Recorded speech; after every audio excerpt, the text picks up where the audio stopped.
नमः। ॐ हनुमते नमः। ॐ। हनुमान ब्रह्मचारी थे, ये बात तो सभी जानते हैं, लेकिन ये बात बहुत कम ही लोग जानते हैं कि आजीवन अविवाहित रहने के बाद भी उनका एक पुत्र पैदा हुआ था।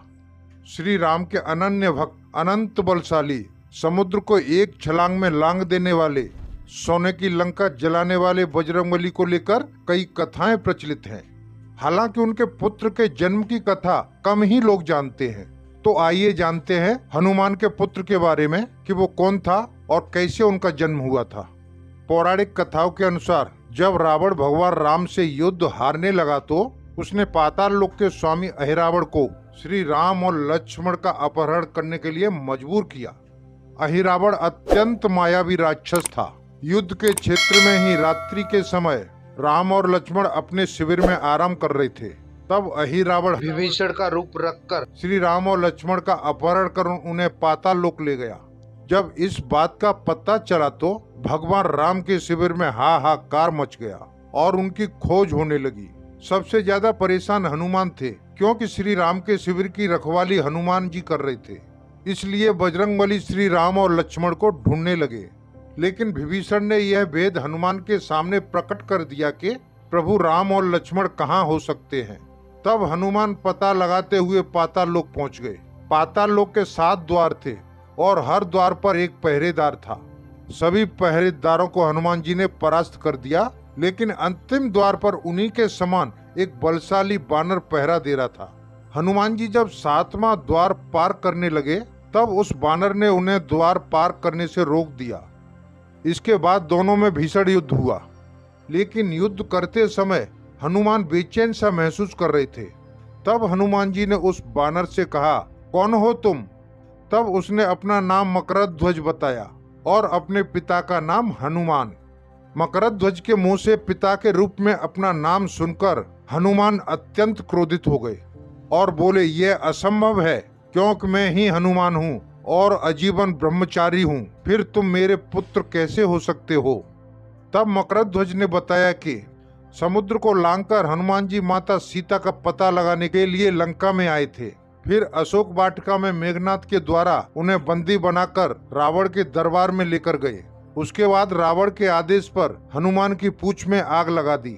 हनुमान ने उसी आग से पूरी लंका जला दी, लेकिन उस आग के तपेड़ों से भयंकर गर्मी उत्पन्न हो रही थी। समुद्र के ऊपर से उड़ते हुए हनुमान की देह से कुछ पसीने की बूंदें समुद्र में गिर गईं, जिसमें से एक बूंद मकर ने अपना आहार समझकर पी लिया और उसी पसीने की बूंद से वह गर्भावस्था को प्राप्त हो गई। वह मकर पूर्व जन्म में एक अप्सरा थी, लेकिन वह किसी श्राप के कारण मकर बन गई थी। बाद में उसी मकर को अहिरावण के मछुआरों द्वारा पकड़ लिया और पाताल लोक ले गए, जहां उन्होंने मांस खाने के लिए उस मकर को मार डाला। तब वह अप्सरा भी श्राप से मुक्त होकर स्वर्गलोक चली गई। बाद में जब उनको मकर के पेट से बानर जैसी आकृति का एक शिशु मिला, उस शिशु को उन्होंने अहिरावण को दिखाया। धीरे धीरे जब मैं बड़ा हुआ तो उन्होंने मुझे पाताल लोक का रक्षक नियुक्त कर दिया।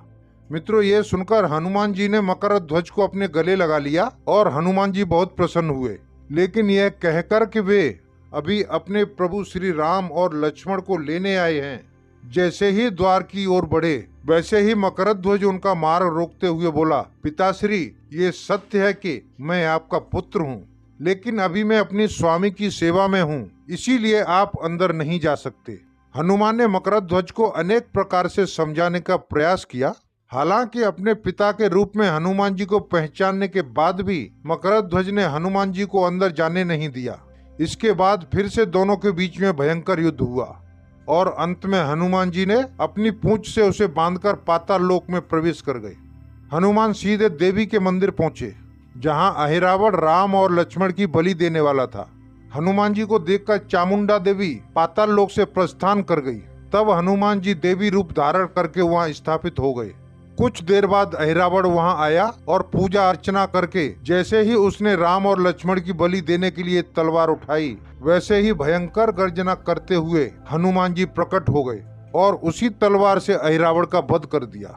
हनुमान ने राम लक्ष्मण को मुक्त कर दिया तब श्री राम ने पूछा, हनुमान तुम्हारी पूंछ में ये कौन बंधा है जो बिल्कुल तुम्हारे जैसा ही लग रहा है, इसे मुक्त कर दो।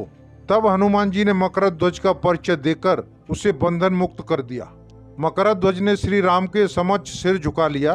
तब श्री राम ने मकरध्वज का राज्याभिषेक कर उसे पाताल का राजा घोषित कर दिया और कहा कि वह अपने पिता के समान ही दूसरों की सेवा करे।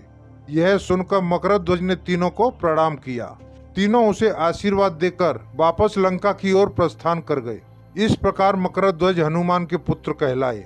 मित्रों, यह कथा आपको कैसी लगी एक कमेंट करके जरूर बताइए, और अगर ये जानकारी आपको अच्छी लगी तो वीडियो लाइक जरूर करें और कमेंट में जय श्री राम अवश्य लिखें।